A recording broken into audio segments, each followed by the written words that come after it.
Premium smartphones have become pretty predictable when it comes to design. There is usually a large display up front, thin bezels, a metal frame around the sides, a sizable camera system on the back, and glass covering everything. Google isn't reinventing that formula with the Pixel 11 Pro and Pro XL, but there are some interesting changes hiding underneath the familiar design, including a new camera experience and a surprisingly nostalgic feature on the back. The biggest internal upgrade is Google's new Tensor G6 processor. It comes with a new ISP that Google says can improve night sight photography by as much as 4.5 times. The company also claims 20% better power efficiency, 25% faster web browsing, and uploading that's up to 15% faster. The phone felt responsive during my hands-on session, but it's hard to properly judge those improvements in such a short amount of time. Battery efficiency and sustained performance are things we'll need to test over a longer period. Google has made one upgrade that's much easier to appreciate through storage. The Pixel 11 Pro now starts at 256GB instead of 128GB. That gives you considerably more space for photos, videos, apps, and games without immediately having to pay for a higher storage tier. RAM remains available in 12GB and 16GB configurations, with the higher capacity paired with the 512GB and 1TB models. Security is also getting an upgrade with the new Titan M3 chip. Google says it offers a stronger multi-layered protection against potential attacks, including post-quantum cryptography. Charging has seen a bigger improvements too. The Pixel 11 Pro and Pro XL support QI 2.2 wireless charging at up to 25 watts, while wired charging jumps from 30 watts to 45 watts. You will need compatible charging accessories to reach those maximum speeds, but this is still one of more useful upgrades for everyday users.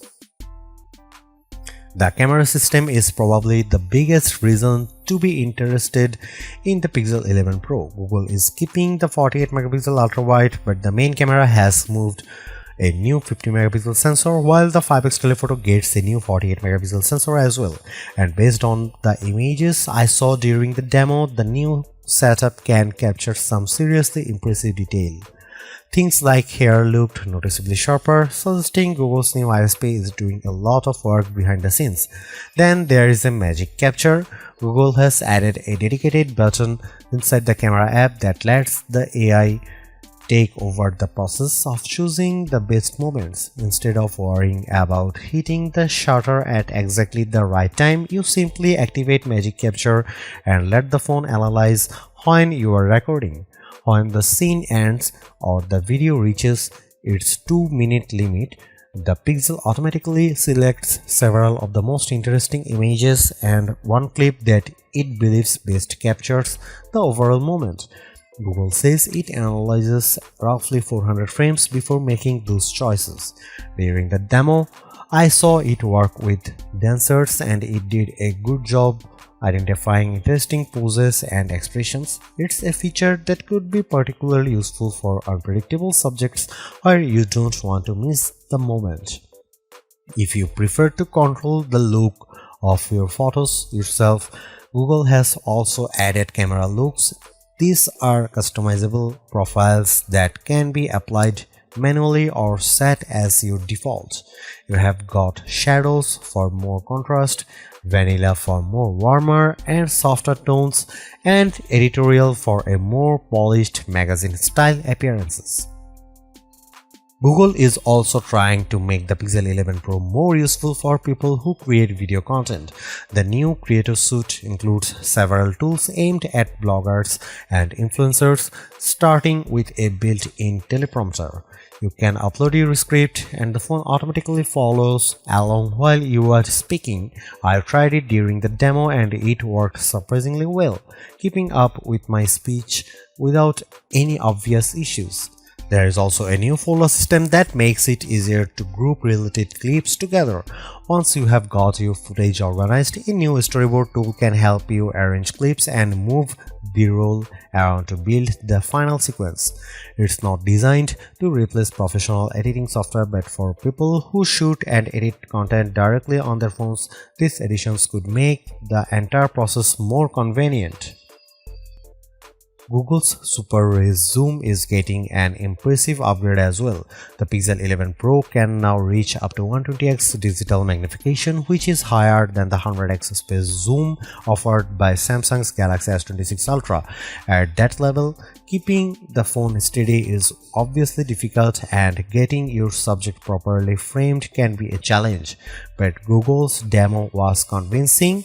A tiny Android figure was placed on top of a wall more than 50 feet away, around 2 rooms from the phone. The figure looked blurry in the viewfinder, but after the Pixel finished processing the shot, the final image came out surprisingly sharp.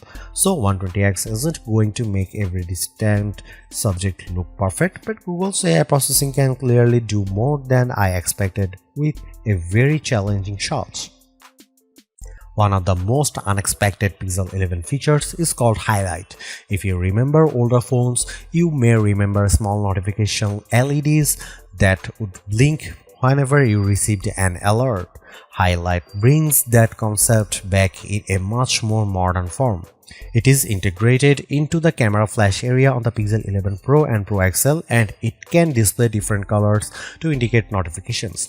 The idea is pretty simple. You can put your phone face down during dinner or a conversation and still know when something important happens.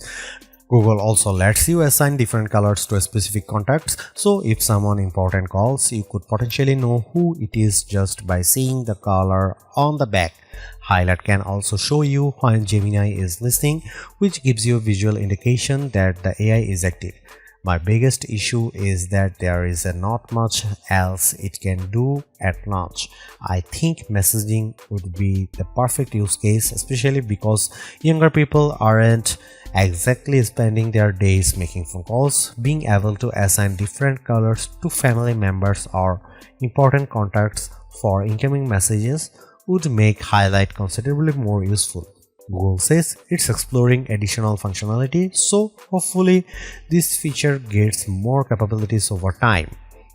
My early impression of the Pixel 11 Pro and Pro XL is that Google is taking a pretty conservative approach to the design while making some much bigger changes to the camera and software experience. From the outside, these phones are extremely familiar, but the camera upgrades are much more significant. You have got 2 new sensors, a new ISP, magic capture, 120x super res zoom, and a creator suite with tools that could be genuinely useful for people who shoot a lot of content. Magic capture is probably one of the features I am most interested in testing further. Letting the phone analyze hundreds of frames and automatically pick the best moments could make a real difference when you are trying to capture unpredictable action. HiLight is another feature I like, even though its launch functionality feels limited. There is a lot of potential there if Google eventually adds support for more types of notifications, especially messages. The more straightforward upgrades are also welcome. Base storage is now 256GB, wired charging has increased to 45 watts, and QI 2.2 wireless charging can reach 25 watts. The catch is the price. The Pixel 11 Pro starts at $1,099 and the Pixel 11 Pro XL at $1,299, both representing a $100 increase over their predecessors. So the real question is whether the new camera system, AI features, and other improvements are enough to make the higher price worthwhile. Based on this first hands-on experience, the Pixel 11 Pro may look familiar, but Google has packed plenty of new technology into that familiar design. The Pixel 11 Pro and Pro XL are available for pre-order now, with sales officially beginning August 20.